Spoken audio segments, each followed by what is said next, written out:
Magandang umaga po sa ating lahat and welcome po sa ating pananambahan sa umagang ito. At binabati ko po ang bawat isa ng mainit na pagbati sa umagang ito. Sana ay tayo ay ando ng puso, no, na bukas para sa ating Panginoon upang purihin at sambahin ng ating Panginoong Diyos sapagkat alam po naman natin na ginawa tayo ng Diyos upang magkaroon po ng fellowship sa Kanya at ganoon na rin po sa bawat isa sa atin.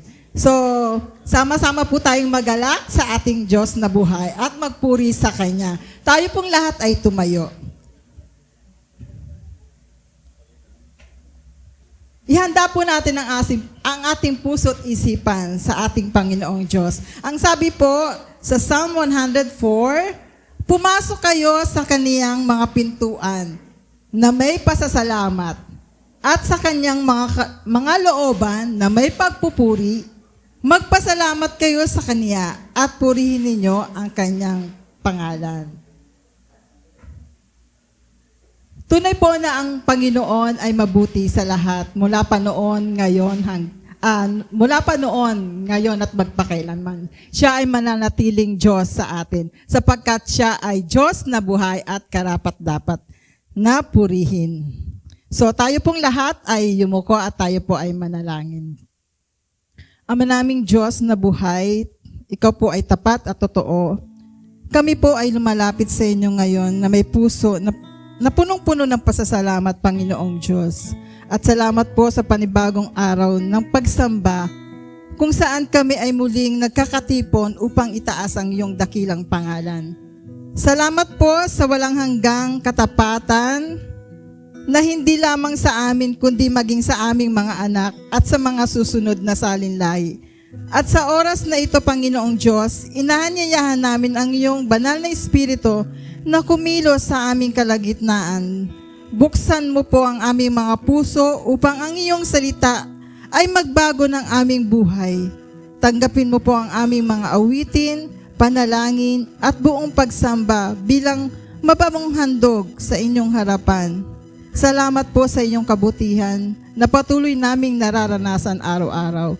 Ikaw ang Diyos na dakila, ikaw ang Diyos na tapat kailanman, Panginoon, magmula noon, ngayon at kailanman. Salamat po, patuloy ka naming pinupuri at pinasasalamatan sa mga sandaling ito. Sa iyo po ang aming papurit pasasalamat sa pangalan ni Jesus. Amen.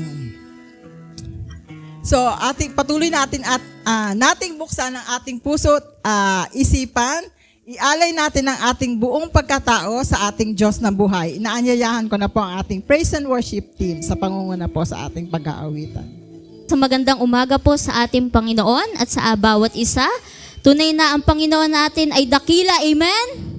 Amen. Siya ang hari ng mga hari. Sabi nga sa kanyang salita, "Daway maghari ka sa amin. Sundin nawa ang iyong kalooban dito sa lupa tulad ng sa langit." Kaya ihayag natin ang ating Panginoon, ang ating Diyos sa araw na ito na siya ay maghari sa ating buhay. Sundin natin ang kanyang kalooban dito sa lupa tulad ng sa langit. Amen? Amen. Hallelujah. Purihin ka aming Diyos. Hallelujah. Atin po ang ating palakpak ang ating mga kamay. Hallelujah.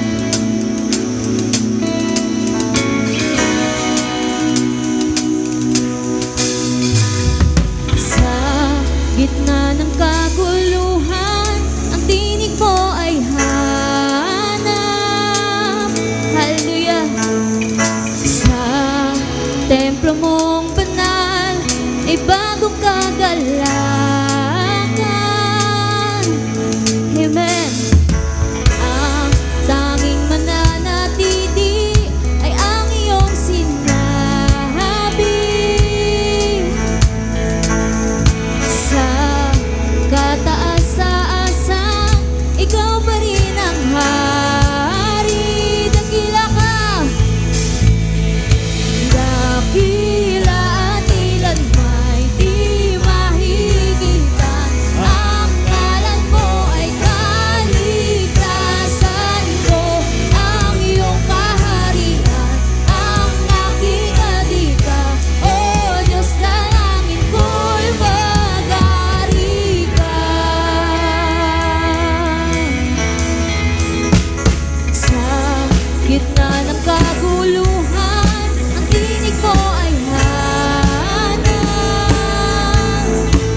sama-sama po tayong magpuri kay Yahweh. Hallelujah. Tayo'y umawit, magdiwang sa kanyang ngalan, pagkat siya'y Diyos na buhay, hari ng mga hari. Yes, Lord. Umaawit, nagpupuri, nagdiriwang ang lahat. Papuri kay Yahweh, Yahweh, Yahweh. Lumalapit sa presensya mo, nagpupugay ang lahat. Papuri kay Yahweh, Yahweh, Yahweh. Sa lahat ng oras, sa lahat ng oras, sa bawat araw, pinupuri at sinasamba. Sabay-sabay po tayo umawit. Ikaw ang tunay na Diyos, hari ng mga hari, tapat kailanman, hindi nagbabago. Ikaw lamang, ikaw ang tunay na Diyos, hari ng mga hari, tapat kailanman, hindi nagbabago. Pinuri ng aking Diyos. Hallelujah. Ikaw lamang ang papasalamatan, Panginoon. Maawit, nagpupuri, nagdiriwang ang lahat. Papuri kay Yahweh, Yahweh, Yahweh. Lumalapit, lapit sa presensya mo, nagpupugay ang lahat. Papuri kay Yahweh, Yahweh, Yahweh. Hallelujah. Sa lahat ng oras, sa bawat araw, pinupuri at sinasamba. Ikaw lamang, ikaw ang tunay na Diyos, hari ng mga hari, tapat kailanman, hindi nagbabago. Ikaw lamang, ikaw ang tunay na Diyos, hari ng mga hari, tapat kailanman, hindi nagbabago. Si Yahweh ang ating Diyos. Hallelujah. Tunay na ang iyong pagpapala ay bumubuhos sa amin, sa aming buhay, Lord God. Hallelujah. Yes, Jesus. Pagpapala'y bumubuhos na. Yahweh, Yahweh, sa ngalan niya'y may kagalingan. Yahweh, Yahweh, sa kanya'y may tagumpay. Yahweh, Yahweh, isigaw ng lahat ng nilalang. Yahweh, Yahweh, pagpapala'y bumubuhos na. Yahweh, Yahweh, sa ngalan niya'y may kagalingan. Yahweh, Yahweh, sa kanya'y may tagumpay. Yahweh, Yahweh, isigaw ng lahat ng nilalang. Yahweh, Yahweh, tunay na Diyos, hari ng mga hari, tapat kailanman, hindi nagbabago. Ikaw lamang, ikaw ang tunay na Diyos, hari ng mga hari, tapat kailanman, hindi nagbabago. Minsan pa ikaw lamang. Ikaw ang tunay na Diyos, hari ng mga hari, tapat kailanman, hindi nagbabago. Si Yahweh ang ating Diyos. Amen. Ikaw lamang ang aming Diyos, na aming papasalamatan, papapurihan. Hallelujah. Yes, Jesus. Hallelujah. Patuloy kaming aawit sa iyo na may pasasalamat, Panginoon. Dahil ikaw ay nananatiling tapat at binigay mo ang iyong kaisa-isang anak, Panginoon, para sa aming kaligtasan, Lord God. Kaya kami naririto, Lord God, para ibalik sa iyo ang lahat ng aming pasasalamat sa iyong kabutihan, Panginoon. Jesus.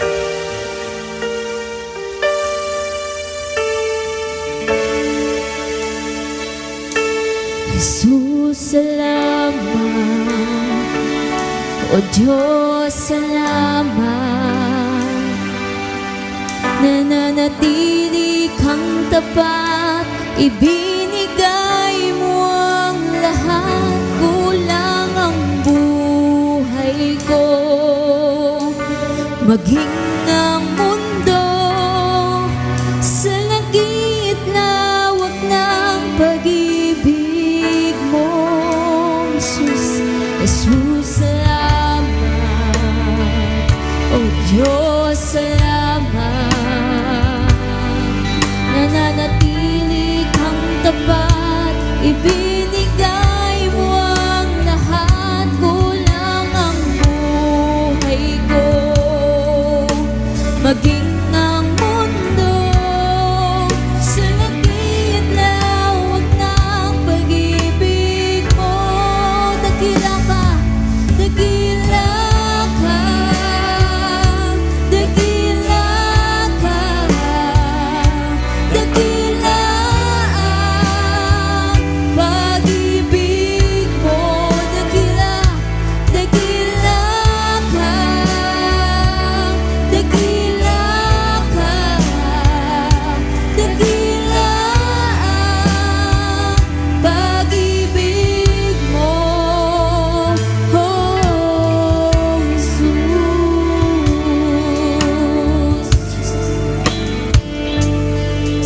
Hallelujah.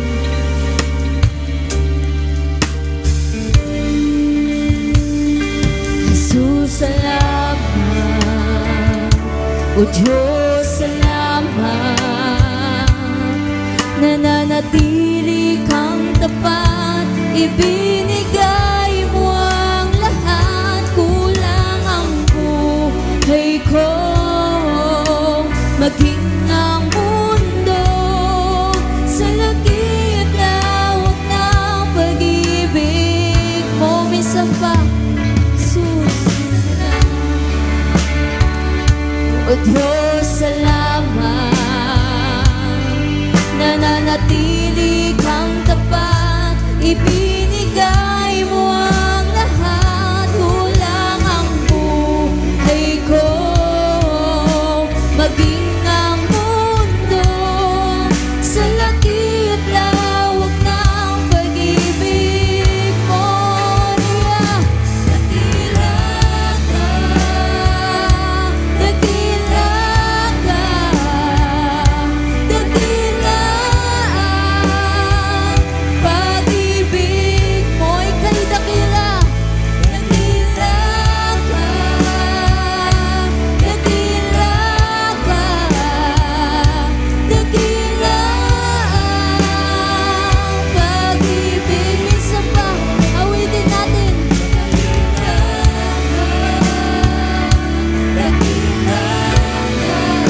Ikaw lamang ang tunay na dakila, Panginoon, sa mundong ito, Lord God.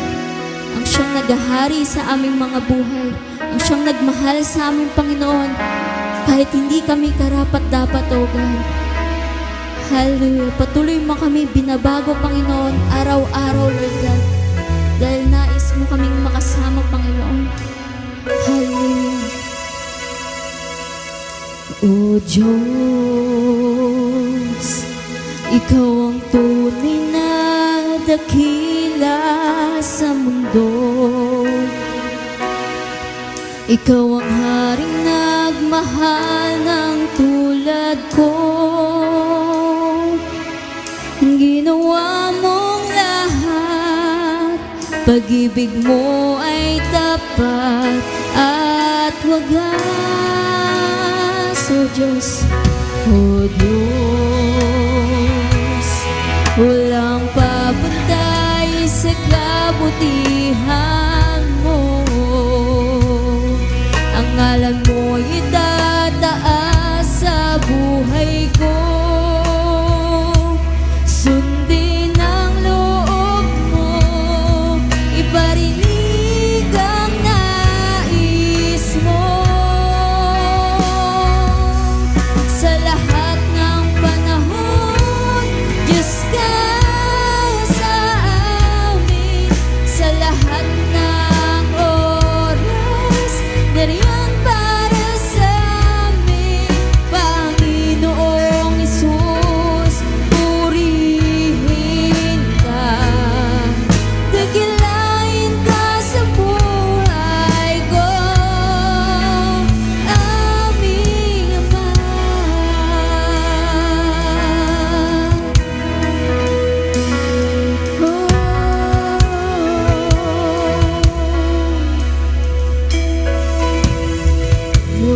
Diyos, Ikaw ang tunay na dakila sa mundo. Ikaw ang haring nagmahal ng tulad ko. Ginawa mong lahat, pag-ibig mo ay wagas at wagas. O Diyos, O Diyos, walang papantay sa kabutihan mo. Ang ngalan mo itataas sa buhay ko. Sundin ka, O Diyos, sundin ang loob mo, iparinig ang nais mo. Hallelujah. Sa lahat ng panahon, Diyos ka sa amin.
buhay, Panginoon.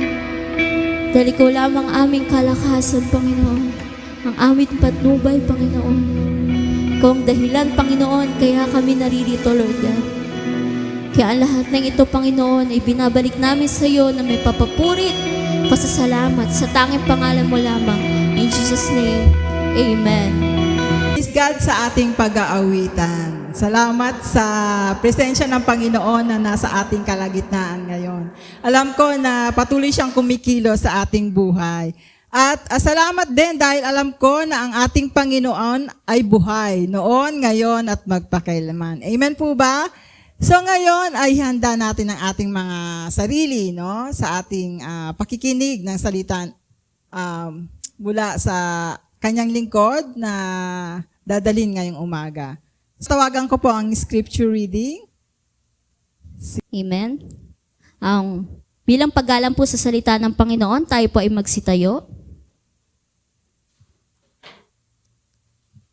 Makibukas po kayo sa Gawa chapter 2 verse 39. Gawa chapter 2 verse 39. Sabi po dito, sapagkat ang pangako ay para sa inyo at sa inyong mga anak at sa lahat ng nasa malayo, sa bawat taong tatawagin ng ating Panginoong Diyos. Pagpalain po ang salita ng Panginoon, maaari na po tayong magsiupo. Good morning everyone. Marami ang wala ngayon kasi panahon ng outing. So nakapag-outing na bang lahat?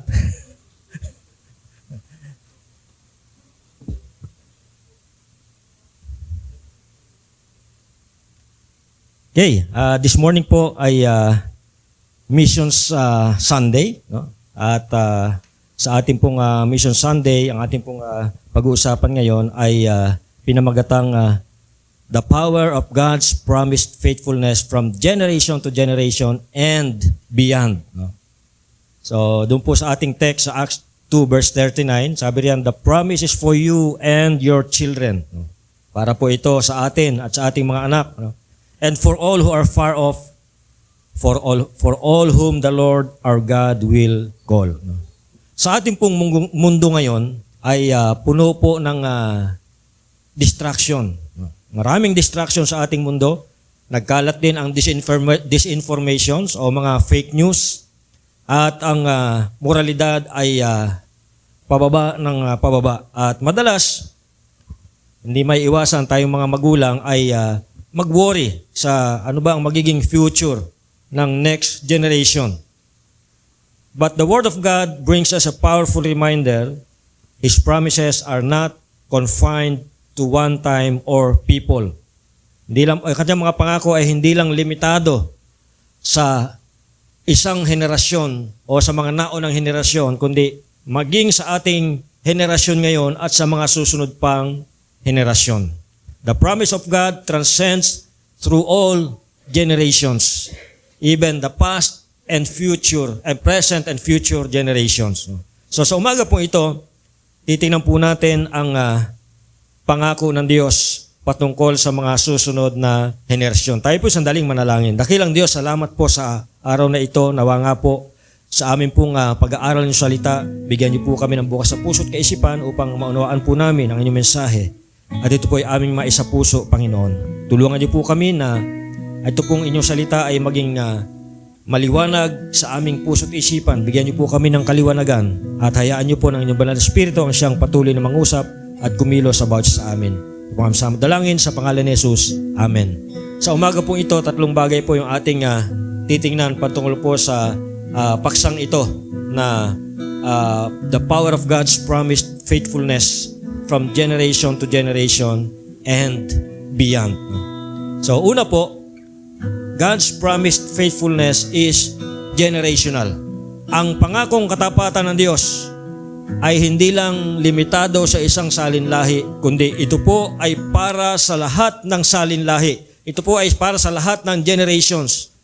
From generation to generation. Ang katapatan ng Diyos ay hindi lang para sa kasalukuyang generation, kundi ito po ay para na rin sa ating mga anak, sa ating mga apo, at sa mga susunod pa na mga henerasyon. Mula pa sa panahon ni Abraham, hanggang kay Jesus, ipinasa ang plano ng kaligtasan sa bawat salinlahi. Ang Diyos ay hindi po pabago-bago. Ang kanyang mga pangako ay hindi lang pansamantala o para sa isang henerasyon lamang. Ito ay para sa bawat salinlahi mula sa panahon ni Abraham, ni Isaac at ni Jacob. Pinakita po ng Diyos ang kanyang matatag at tapat na pag-ibig. Paulit-ulit po sinasabi sa Biblia at pinapaalala ng Diyos ang kanyang mga pangako ay para sa iyo at sa iyong mga anak. No? Sabi sa Genesis chapter 17 verse 7, ito po yung sinabi ng Diyos kay Abraham. No? Sabi po niya, itatatag ko ang aking tipan sa iyo at sa iyong lahi magpakailanman bilang isang walang hanggang tipan upang ako'y maging Diyos mo at ng iyong mga anak. Dito po sa talatang ito makikita natin dito na ang Diyos ay hindi lang interesado sa isang tao, kundi sa buong linya ng kanyang pamilya, mula sa ama hanggang sa mga anak at apo. Sa Deuteronomy chapter 7 verse 9, sinasabi po rito, kilalanin ninyo na ang Panginoon ninyong Diyos ay Diyos. Siya ay tapat, tumutupad sa kanyang tipan ng pag-ibig sa mga umiibig sa kanya at sumusunod sa kanyang mga utos hanggang sa 1,000 salinlahi. Gano'n makarami itong 1,000 salinlahi. No? So, gano'n po katapat ang Diyos sa kanyang mga pangako. Hindi po katulad ng tao na maaring mangako, ngunit bumigo. Diba? Marami tayong naririnig na pangako, pero hindi naman natutupad. Lalo ngayon, panahon ng eleksyon, ang dami-daming nangangako.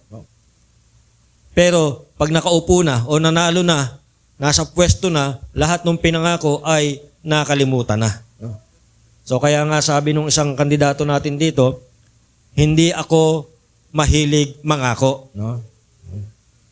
So hindi talaga siya nangangako kasi baka hindi niya matupad. No? So kaya hindi na lang siya nangangako. Pero pag nakapwesto naman siya, talagang sinusulit niya yung boto ng mga tao sa kanya. No? So kaya doon na tayo. No?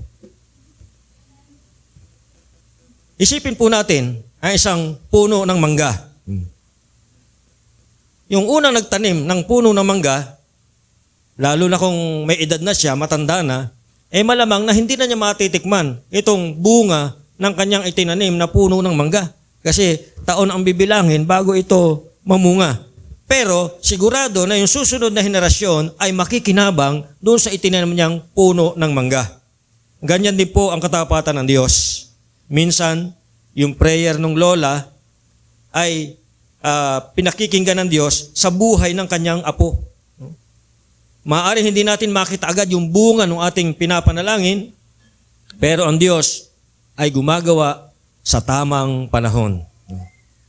May mga halimbawa po sa Biblia. Isa pong halimbawa dito ay si Timothy. Sa 2 Timothy chapter 1 verse 5, sabi po ni Pablo, naalala ko ang taos-puso mong pananampalataya na unang namuhay sa iyong lola na si Loida at sa iyong inang si Eunice, at ako'y naniniwalang nasa iyo rin. No? So tingnan po natin yung 3 generations, mula po doon sa lola hanggang sa nanay at sa anak. Nagsalin-salin po yung pananampalataya. No? Mula po sa lola, sa ina at sa anak, ang pananampalataya ay naipasa. Kaya nga sabi ni Paul kay Timothy, no? Naalala ko yung taos-puso mong pananampalataya na unang namuhay o nakita, nag-manifest sa kanyang lola. So nakita po unang nanampalataya, siyempre yung lola, tapos ipinasa doon sa kanyang anak, sinira niya yung kanyang anak at nanampalataya din, at yung nanay naman, siniran din yung kanyang anak, dinala rin niya sa Panginoon, dinisciple niya. So kaya 3 henerasyon po ng pananampalataya itong nagpasalin-salin sa pamilya ni Timothy. No? Ang gandang tingnan, di ba? Mula sa lola, hanggang sa anak, hanggang sa apo, na ipasa yung pananampalataya. No? Isa pa example dito, yung bansang Israel, yung bayang Israel. Ang buong kasaysayan ng Israel ay testamento ng katapatan ng Diyos. Kahit sa gitna ng kanilang paulit-ulit na pagkakasala, hindi sila iniwan ng Diyos. So kaya, mga magulang na naririto, mga lolo't lola, no? Marami na rin dito mga lolo't lola. No?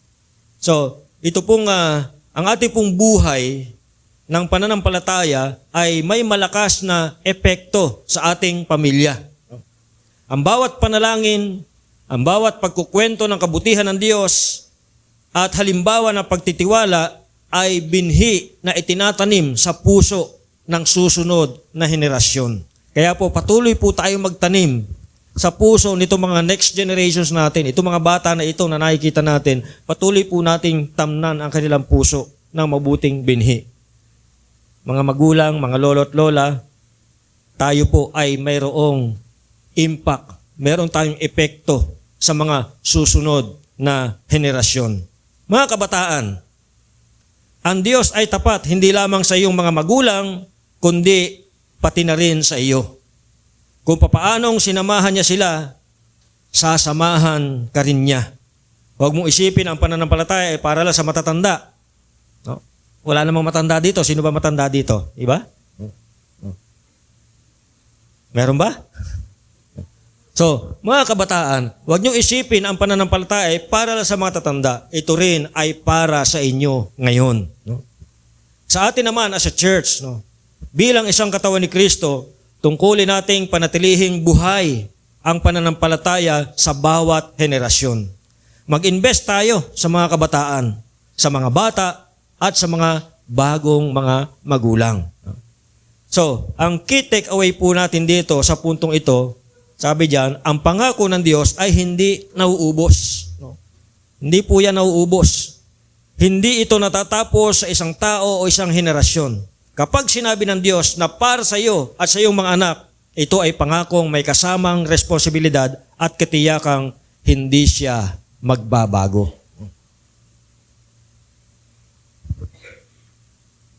Let's move on to point number 2. Sabi riyan, our responsibility is to pass our faith to the next generation. Tungkulin natin na ibahagi ang pananampalataya sa mga susunod na salinlahi. Bagamat hindi natin maaaring kontrolin ang lahat ng mangyayari sa ating mga anak. Kasi pag mga bata pa yan, pwede mo pang kontrolin. Pero pag may mga sariling isip na yan, may mga lumaki na yan, mga teenager na yan, nagbinata na yan at dalaga, hindi mo na maaaring kontrolin ang kanilang mga aksyon. Pero bilang mga magulang, tungkulin po natin na sila ay ihatid sa kanila ang pananampalataya. Yung ating pananampalataya ay tungkulin nating ipasa sa kanila. Bilang mga magulang, dapat natin itong ituro, dapat natin itong isabuhay at ipamana sa kanila. Kung meron po kayong ipapamana sa inyong mga anak, walang iba kundi ang pananampalataya. Hindi man natin sila mapamanahan ng kayamanan, isang kayamanan pong maituturing ang pananampalataya na maipamana natin sa kanila. Hindi po sapat na tayo lamang ang nakakakilala sa Diyos. Kailangan din po natin itong ipasa. Ito po yung bilin ng Panginoon sa kanyang bayan sa Deuteronomy chapter 6, verses 6 to 7. Sabi ng Panginoon, itanim ninyo sa inyong puso ang mga salitang ito. Una, itanim. Pagkatapos, ituro ninyo sa inyong mga anak. So sabi ng Diyos, itanim ninyo sa puso ang salitang ito, ang mga salitang ito. Ang salita ng Diyos, sabi niya, itanim natin sa ating puso at pagkatapos ay ituro natin sa ating mga anak. Sundin ninyo ito sa kanila o sabihin ninyo ito sa kanila kahit saan kayo naroroon. Nasa bahay man o nasa paglalakad, kapag kayo nahihiga at kapag kayo'y bumabangon. So ano man ang ating ginagawa, sabi ng Diyos, ay dapat sabihin natin, i-share natin ang salita ng Diyos sa ating mga anak kasi sila po yung next generation.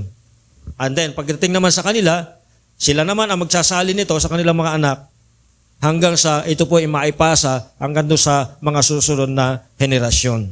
Ang pananampalataya ay hindi dapat tumigil sa atin. Kaya, dapat po tayo ay nagme-mentor, nagdi-disciple ng mga next generations para yung pagpananampalataya ay magpatuloy. Hindi dapat ito maputol sa atin. Na pag natapos na tayo, pag nawala na tayo rito, wala nang susunod.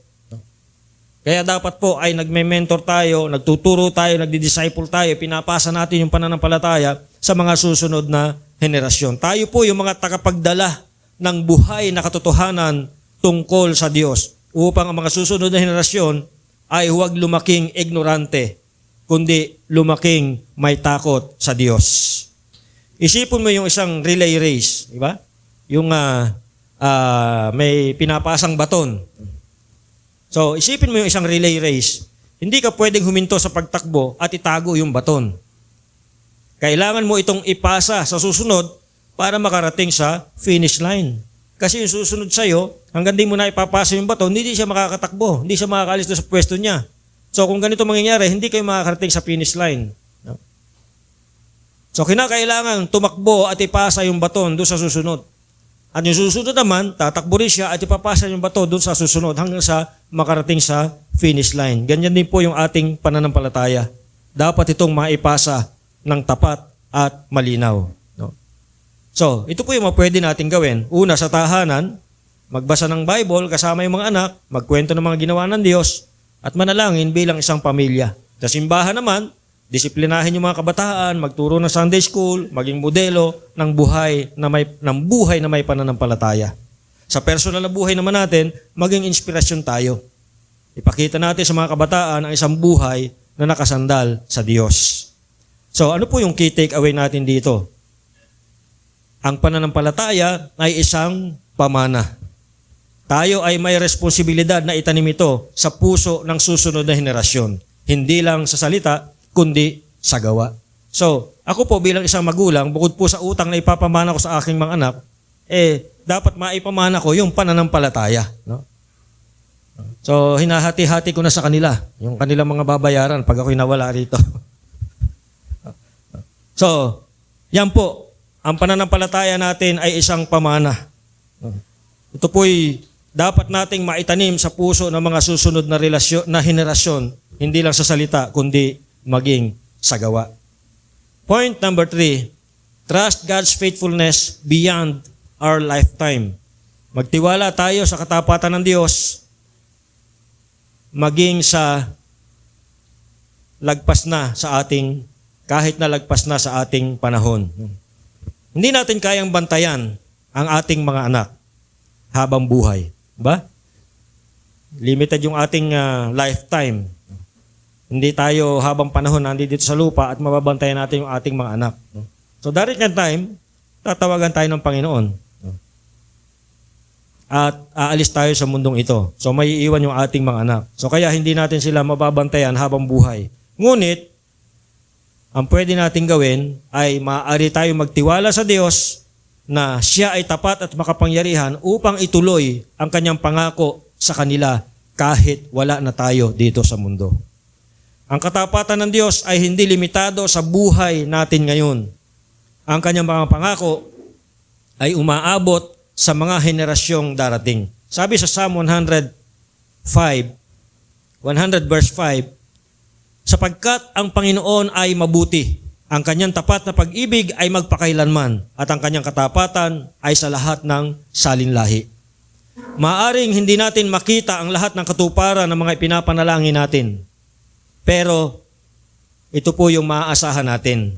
Makakaasa tayo, nakikilos ang Diyos kahit sa mga apo ng ating mga apo. Si Abraham ay binigyan ng pangakong magiging ama ng maraming bansa. Pero sa buhay niya, iisang anak lang yung nakita niya. Yung pinangakong supling, si Isaac. Gayunman, nagtiwala pa rin siya sa Diyos. At sa huli, tinupad ng Diyos ang pangako niya sa maraming henerasyon. So ano po yung pwede nating isabuhay dito? Una, magkaroon tayo ng pag-asa sa kabila ng hindi natin nakikita. Magpatuloy tayo sa pananampalataya dahil ang Diyos ay tapat kahit sa panahong wala na tayo. Pangalawa, mag-iwan ng pamana ng pananampalataya. Gawin natin ang ating bahagi ngayon dahil ang Diyos gagawin niya yung kanyang bahagi bukas. So, ngayon pa lang gawin na natin yung ating part so that yung susunod na henerasyon, maipasa natin yung pananampalataya, at kapag wala na tayo dito, ang Diyos ay kikilos sa buhay ng mga taong ito na pinagpasahan natin ng ating pananampalataya. So ano po yung key takeaway natin dito? Ang pananampalataya o ating pananampalataya ay dapat nakaangkla sa katapatan ng Diyos na hindi napuputol mula henerasyon hanggang henerasyon. kahit wala na tayo, patuloy siyang kikilos. So hindi po natatapos sa ating lifetime. Kahit wala na tayo dito sa mundo, kahit matagal na tayo wala rito sa mundo, ang Diyos ay patuloy kikilos doon sa mga pinagpasahan natin ng ating pananampalataya sa mga susunod na henerasyon. So, ano po ang maaari nating gawin patungkol sa misyon? Ito pong pangako na ito ay nakaabot. Sabi doon sa sinasabi doon sa verse nating binasa kanina, all who are far off. Ang pangako ng Diyos ay hindi lamang para sa ating pamilya, kundi para rin sa mga nasa malayo, para rin sa mga ibang kultura, at sa kinaroroonan, anuman ang kanila, saan man sila naroroon, at ito po'y makakarating sa kanila.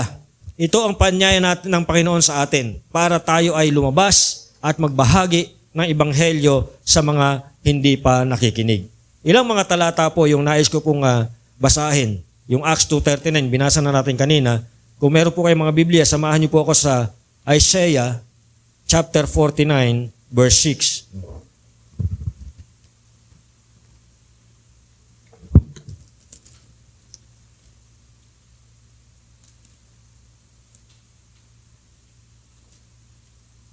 Sabi po dito, Isaiah chapter 49 verse 6. Sinabi ni Yahweh sa akin, Israel na aking lingkod, may mas mahalaga pa akong ipagagawa sa iyo. Bukod sa pagpapanumbalik sa mga Israelitang nalabi, ay gagawin kitang tanglaw ng mga bansa upang lahat sa daigdig ay maligtas. So, napakaganda po yung sinabi ng Panginoon dito na bukod po sa gagawin niyang lingkod ang bansang Israel, at sabi niya may mas mahalaga pang ipagagawa siya sa bansang ito. Bukod sa mga pagpapanumbalik doon sa mga remnant ng Israel, at sabi niya, ikaw ay gagawin kitang tanglaw ng mga bansa upang lahat sa daigdig ay maligtas. Sa Romans chapter 10, 14 to 15, ito naman yung sinasabi.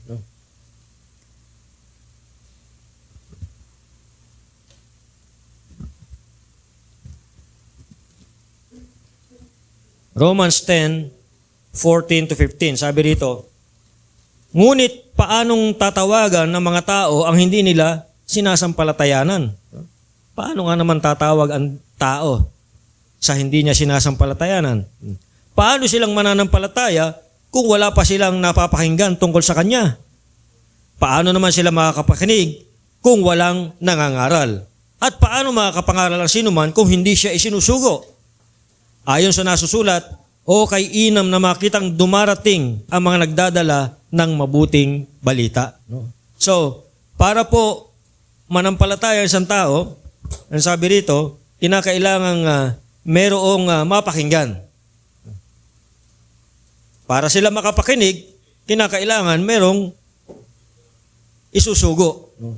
So, sino po yung isusugo na yun? Tayo po yun. Sabi po sa verse 15, at paanong makapangangaral ang sino man kung hindi siya sinusugo? Ayon sa nasusulat, o kay inam na makitang dumarating ang mga nagdadala ng mabuting balita. So, ano po yung mga ilang application na pwede nating gawin para maisabuhay natin itong mensaheng ito? Una po, sa mga kabataan, hindi lang sa mga kabataan, pwede rin ang mga adults. Kung meron po mga emission exposure, mag-join po tayo, sumali po tayo. Last year, nagkaroon po ng mission exposure doon sa Pulillo Island. So pag may mga ganito, samantalahin po natin. Although may mga kinakailangang ilabas na kaperahan dahil hindi naman po libre yung bangka na sasakyan. So hindi po libre yung pagpunta roon. So kinakailangan din nating mag-shell out ng medyo malaki ring halaga. Last year, nasa 3,000 yata yung per head na budget para makasama doon sa mission exposure. So, pag may mga ganito, pwede natin pag-ipunan, pag-pray, at mag-join po tayo. Sumali tayo sa mga mission exposure trip. Magplano tayo ng tract distribution or community evangelism. So, ito yung pinakasimple. Isulat mo yung iyong sariling testimony yung sarili mong testimony kung paano ka nakakilala sa Panginoon at gamitin mo ito sa pagbabahagi ng Ebanghelyo. No? So napakasimple lang nun. Hindi mo na kailangan na so hindi na natin masasabi na, oy, wala akong training, wala akong exposure dyan sa pag-share ng gospel. No? So, kahit yung pating personal testimony, maaari natin gamitin sa pag-share ng gospel. Kaya nga maganda na isulat natin para ano lang naman yun isasabihin mo lang doon, ano ba yung buhay mo bago mo nakakilala ang Panginoon, tapos paano mo nakakilala ang Panginoon, ano na ang buhay mo ngayon na ikaw ay nakakilala sa Panginoon. So, ganun lang po kasimple yung outline ng personal testimony. So, mga kapatid, ang pangako ng Diyos ay buo at matatag. Hindi ito nauubo sa isang henerasyon lamang, kundi umaabot sa anak ng ating mga anak at sa mga taong nasa malayong lugar, sa pisikal, kultura at pananampalataya. Tayo ay tinawag hindi lamang upang tanggapin ang pangako, kundi ipasa sa ating mga anak, sa ating mga pamilya at sa mga taong nasa malayo. Magtiwala tayo, ang katapatan ng Diyos ay sapat para sa bawat henerasyon. Tayo po'y manalangin. Ama naming Diyos na makapangyarihan sa lahat, kami po ay nagpapasalamat sa inyong presensya sa aming kalagitnaan, sa buong pagsamba namin ngayong araw. Salamat po sa inyong salita na muling nagpaalala sa amin ng inyong tapat na pag-ibig at walang hanggang biyaya mula sa salinlahi hanggang sa susunod na salinlahi. Panginoon, habang kami po ay pansamantalang maghihiwalay, dalangin namin na patuloy mong gabayan at ingatan ang bawat isa sa amin. Huwag niyo pong hayaang mawala ang mga katotohanan ng aming natutunan, kundi ito po ay mamunga sa aming buhay. Turuan niyo po kami magtiwala sa inyong mga pangako at maging tapat na tagapasa ng pananampalataya sa susunod na henerasyon. Nawa ang aming mga buhay ay maging buhay na patotoo ng inyong kadakilaan. Lahat ng papuri, parangal at pagsamba ay naiaalay namin sa iyo lamang. Sa pangalan ni Jesus, itong aming dalangin. Amen. Salamat, Pastor Rapi, sa iyong mensahe sa oras na ito. Nawa ay ganun din tayo, no, ipasa natin ang ating pananampalataya sa ating mga anak, sa ating, kung may ano tayo, sa ating kaklase, mga kaibigan, sa iba pang tao. So, sabihin nga natin, Panginoon, ikaw ay tapat. Panginoon, ikaw ay tapat noon, ngayon, at magpakailanman. Amen. So, salamat. At tinatawagan ko na si Sister Lay Galito para sa ating offertory. Praise God. Isang magandang umaga po sa ating lahat. Tunay nga po, tayo po ay nagpapasalamat sa Panginoon sa isang paalala at mensahe na muli niyang binarating sa atin. Ano? So bilang isang tugon po sa ating pasasalamat sa kabutihan ng ating Panginoon, tayo po ay darako sa isang bahagi naman po lang muli ng pagsamba sa Panginoon. Ito po ay isang pagtitiwala din sa Panginoon at pagpapaalala sa atin na ang lahat po ng bagay na mayroon tayo ay buhat sa ating nag-iisang Panginoon. Wala po tayo kung wala din ng Panginoon. Kaya naman nais ng Panginoon na makita at matunghay na ang bawat isa ay mayroong kagalakan na ibahagi o ibigay ang pasasalamat sa Panginoon sa lahat ng biyayang ating natatanggap sa Kanya sa araw-araw. Tunay nga rin po na kulang ang ating mga buhay para ipagkaloob sa Panginoon sapagkat ang Lord ay talagang tapat sa atin. Tulad nga po ng ating pinag-aralan kanina na noon hanggang ngayon ang Panginoon ay hindi nagbabago. Tayo ay nagbabago nga po. Minsan masaktan lang tayo at hindi ibinigay ng Lord ang hinihingin natin, nagtatampo na tayo. Pero ang Lord ay patuloy pa rin umaabot at patuloy pa rin tayong minamahal. Kung ating aalalahanin ang ating kalagayan noon, higit na mas mabuti kaysa ngayon. Kaya kung tayo po'y kinakamusta ng ating mga kapatiran, kamusta ka na kapatid? Huwag nating sabihin, ganun pa rin. Walang pagbabago. Hindi po magandang pakinggan. Sabihin natin, mabuti ang Diyos sapagkat ako nasa mabubuting kalagayan na rin. Hindi naman po exempted ang ating mga trials sa ating buhay. Ito po ay patunay pa rin na pinapakita ng Diyos ang katapatan niya at kapangyarihan na kumilos sa ating buhay. Praise God. So, hindi ko na po patatagalin. Kayo po ay kusa na lang namang lumapit sa ating harapan. Ipagkaloob po natin ang ating pasasalamat sa Panginoon ng buong puso. At ito po ay isang pagtitiwala din na, Lord, ang lahat ay galing sa inyo at nais ko pong ibalik ito sa inyo. At pagtitiwala na sa bawat araw, kami ay nakakaraos dahil sa mayamang biyaya mo at hindi napapatid na biyaya na ibinubuhos mo sa amin. Praise God. One of the best ways that we can prove that we love the Lord is by giving. Amen. So we're going to sing a song about giving. And it's got some hand motions, and I want you to join with me, okay? Will you do that? Here we go. Watch me. Give, and it will come back to you. Good measure, pressed down, shaken together, and running over. Give, and it will come back to you. When you give to the Lord. Help me out now. Here we go. Give, and it will come back to you. Praise God. Tayo po ay manalangin. Once again, Lord, kami po ay nagpapasalamat sa mayamang biyaya mo na patuloy na ibinubuhos sa amin, Panginoon. Hindi nga po, Lord, mabilang ng aming mga daliri, Panginoon. At lubos na maisipan ng aming isip, Panginoon, kung paano ka namin pasasalamatan ng lubos sa kadakilaan mo sa buhay namin at katapatan mo sa aming buhay, Lord. Lord, humingi ka po kami ng kapatawaran sapagkat madalas or minsan nakakalimutan ka naming pasalamatan sa maliit o malaking bagay na natatanggap namin mula sa iyo, Lord God.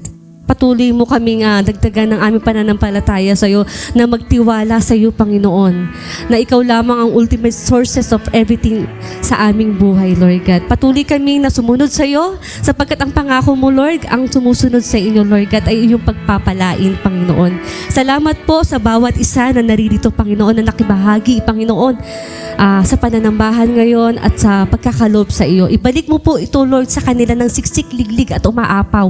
At tunay na kumilos ka sa buhay ng bawat isa, Lord God. Natuloy nga, Lord, na lumapit kami sa iyo ng buong puso, Lord God, at mag-alay ng aming buhay para sa iyo. Sapagkat sa inyo po nagmumula ang aming buhay, ang lahat ng meron kami ay dahil lamang sa iyo, Panginoon. Kaya pinasasalamatan namin, Lord God, ang iyong protection sa amin, ang iyong kagalingan sa amin, sa aming mga sakit na nararamdaman, Lord God. Salamat po, Lord, dahil ikaw ang aming great healer, Lord God, and everything, Lord God, na kami ay napapagod, ikaw ang nagbibigay ng comfort sa amin, Lord God, at kapayapaan higit, Panginoon, sa aming puso't isipan. Sa mga nangyayari sa aming paligid, Lord, ikaw ang aming pinagkakatiwalaan, Lord God. At patuloy na kami ay nagpapasalamat sa iyong pangako na hindi mo nga kami iiwan ni papabayaan, Lord God. Salamat po, Lord God, sa aming mga narinig na iyong mensahe sa araw na ito. Sa bawat isa na naririto na pinili ka, Lord God, na magtipon-tipon kami upang magpasalamat sa iyong kadakilaan sa aming buhay, sa isang buong linggo, Lord God, na nakalipas. Iningatan mo kami sa tindi ng init ng araw, Lord God. Ikaw pa rin, Lord, ang nagbibigay ng kaginhawaan sa amin, Lord God. Ingatan mo po ang bawat isa ang kalusugan ng bawat isa, Lord God, at patuloy na tugunin, Lord, at katagpuin ang kanilang pangangailangan. Hindi namin alam, Lord, ang kanilang nararanasan o ang kanilang sitwasyon. Abutin mo sila ng iyong mapagpalang kamay, Lord God. Tugunin, Lord God, ang kanilang mga pangangailangan at higit, Panginoon, bigyan ng solusyon ang anumang problema ang kanilang kinakaharap, Lord God. Kami ay patuloy na magtitiwala sa inyo, Lord God, sapagkat hawak mo ang aming buhay, ang aming kinabukasan. Ikaw ang aming pag-asa sa aming buhay, Lord God, at ikaw lamang, Lord God, ang aming tunay na kaligtasan sa aming buhay, Lord God. Salamat po sa lahat ng biyayang aming natanggap. Ibinabalik po namin ito ng may ingat at sa inyong harapan, Panginoon. Salamat po. In Jesus' mighty name, amen and amen. Praise God. Muli, magandang umaga po sa ating lahat. Tarako na po tayo sa ating announcement, mahalagang paalala at gawain ngayong linggo. So, bago yan, salamat sa mga leaders na tumayo ngayong araw na ito para sa ating scripture reading. Yan, si Vanessa Asas. Siya rin yung ating nag-devotion kaninang umaga. So, salamat sa iyo, Vanessa.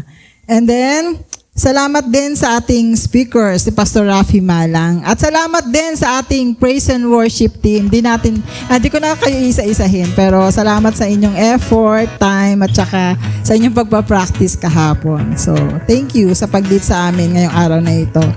And then, okay, next leader natin para sa ating schedule for May 4.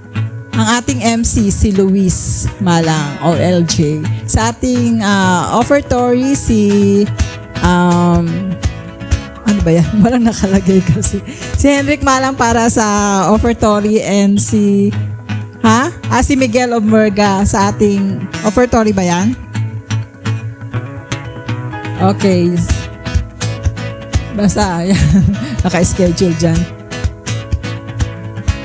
Okay, si Jenny Taton, Sister Jenny Taton ng offertory, Miguel naman sa scripture reading. Okay.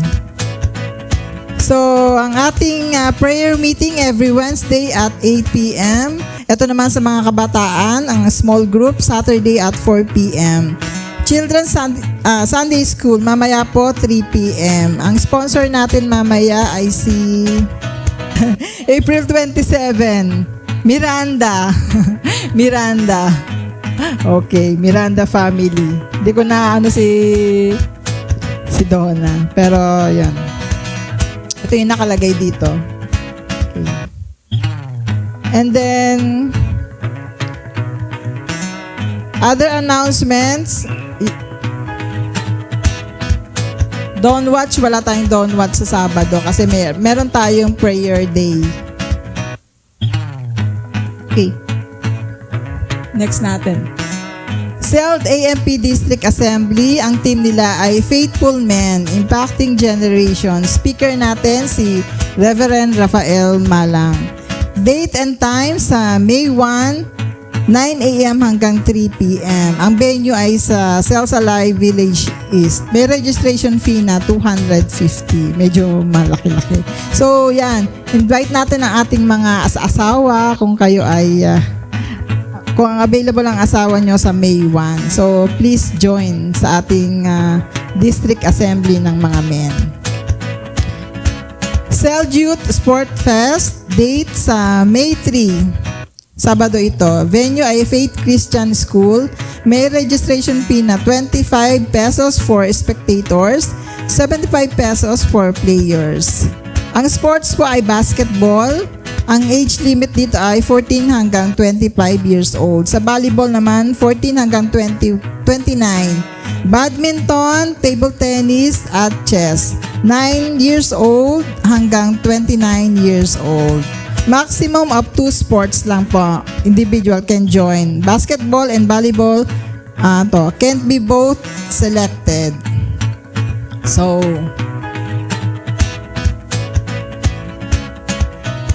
meron pa po. Bago yan. So, eto na po. Ang ating, para sa mga women, meron po tayong prayer journey. Ang prayer journey po natin, ang team po, The Power of Prayer. Ang speaker natin ay si Pastor James Sarenas. Ang venue ay sa Cells Alive Christian Fellowship. Cells Alive. Ang date ay ito na sa Sabado to, May 3, 8 a.m. hanggang 11 a.m. May registration fee tayo na 100. Ito ay para sa mga kababaihan. So sana maka-join ang ating mga women. So sa Sabado na ito.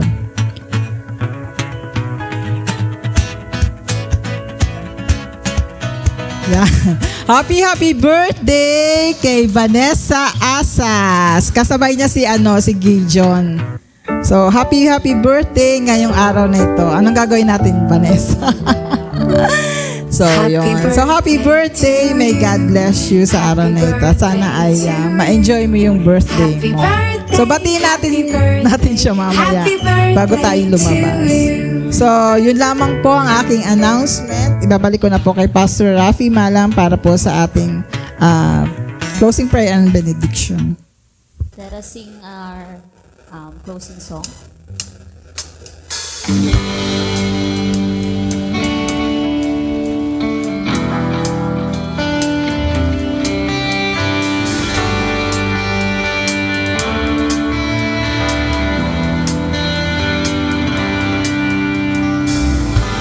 Blessed be your name in the land that is plentiful, whose streams of abundance flow. Blessed be your name.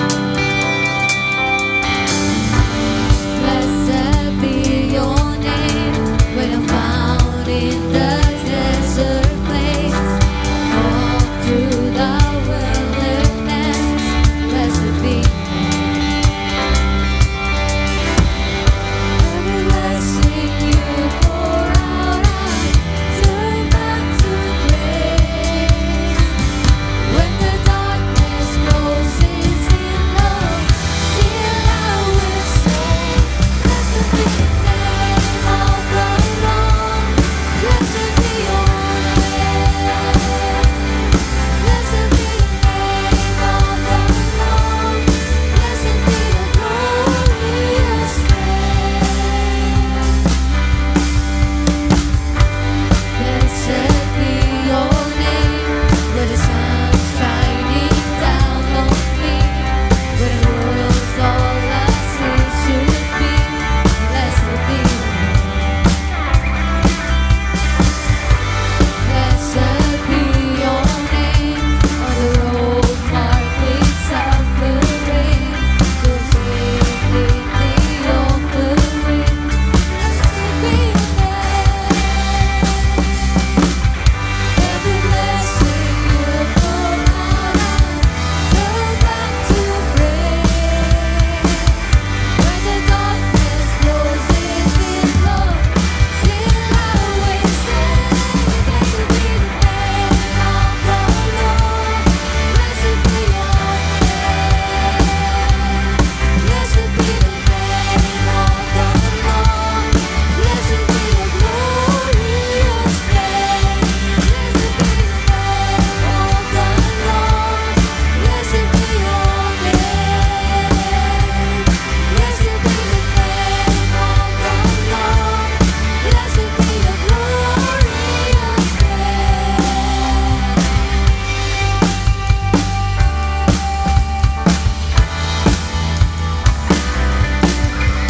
You give and take away. You give and take away. My heart will choose to say, Lord, blessed be your name. You give and take away.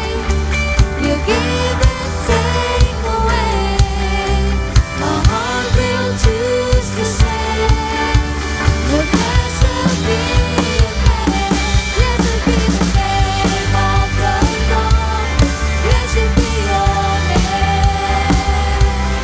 Blessed be the name of the Lord.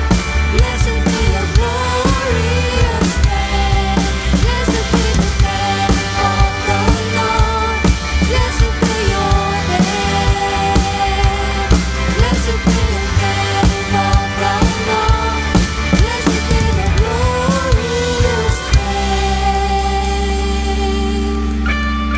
Aming Amang Diyos, kami po ay lubos nagpapasalamat sa buong oras sa aming pagsamba. Tunay po na kayo'y tapat sa inyong mga pangako at sa inyong presensya na aming naramdaman at naranasan sa kabuuan ng aming pagtitipon. Salamat po sa inyong salita na nagbigay liwanag, kalakasan at pag-asa sa amin.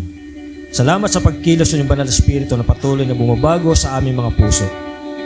Tulungan niyo po kaming isabuhay ang aming mga natutunan at maging maliwanag at maging ito'y liwanag sa aming pamilya, komunidad at sa aming henerasyon at maging sa mga susunod na henerasyon. Sa aming pag-uwi, dalangin po namin ang inyong patnubay at proteksyon. Pangunahan niyo po kami sa bagong linggo na may pananampalataya, lakas at pag-ibig.